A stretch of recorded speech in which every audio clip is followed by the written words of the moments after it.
அன்பான மாணவ மாணவிகளே, ஒரு குட்டி கதையை கேட்போமா? ஒரு அப்பா அம்மாவிற்கு ஒரே ஒரு பையன். அவன் பெயர் சாபு. சாபு மிகவும் சுட்டித்தனமானவன். பெற்றோர்கள் நிறைய அன்பை கொடுத்து வளர்த்து விட்டார்கள். எனவே அவனுக்கு பள்ளிக்கூடம் செல்ல பிடிக்கவில்லை. பள்ளிக்கூடத்திற்கு செல்வதற்கு பதிலாக வேறு இடங்களில் தன்னுடைய தீய நண்பர்களோடு சுற்றி திரிந்தான். எப்படியோ காப்பி அடித்து தேர்வு எழுதி 10ஆம் வகுப்பை வந்து சேர்ந்தான். அப்பொழுதும் அவனுக்கு அறிவு வரவில்லை. பெற்றோர்கள் எவ்வளவு கூறியும் அவன் திருந்தவில்லை. எனவே பெற்றோர் புது பாடம் புகட்ட நினைத்தனர். எனவே சாபினை அழைத்து, சாபு, இனி நீ படிக்க வேண்டாம். உன்னுடைய விருப்பம் பிரகாரம் நீ எங்கேயாவது வேலைக்கு செல் என்று கூறி செங்கல் சூளையில் அவனை வேலையில் அமர்த்தினர். செங்கல் சூளைக்கு சென்ற சாபு முதலில் மிகவும் உற்சாகமாக இருந்தான்.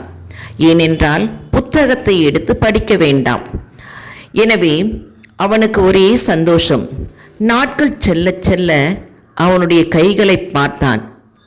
கைகள் தடித்து சிவந்து இருந்தது. அப்பா, இனி நான் வேலைக்கு செல்லவில்லை. எனக்கு உடம்பெல்லாம் நல்லா வலிக்குது. நான் தவறு செய்து விட்டேன்.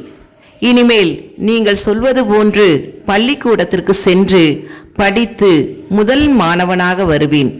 என்னை தயவு செய்து வேலைக்கு அனுப்பாதீர்கள் என்று கெஞ்சினான். எனவே பெற்றோருக்கு மிகவும் சந்தோஷம். அவனுக்கு பாடம் புகுத்தி கொண்டான் என்று. எனவே மீண்டும் பெற்றோர் அவனை பள்ளிக்கு அனுப்பினர். பள்ளிக்கு சென்ற சாபு திருந்திய மாணவனாக தன்னுடைய கடமைகளை சரிவர செய்யத் தொடங்கினான். அன்றாட பாடங்களை படித்தான். தேர்வு எழுதினான்.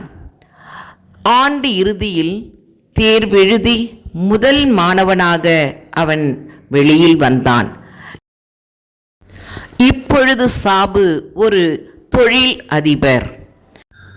அன்பு மாணவ மாணவிகளே, இந்த குட்டி கதையில் இருந்து நீங்கள் தெரிந்து கொள்வது முயற்சி திருவினையாக்கும். எனவே இந்த தேர்வு நேரத்தில் கஷ்டப்பட்டு படியுங்கள். நீங்களும் வருங்கால சமுதாய தூண்கள் ஆகலாம்.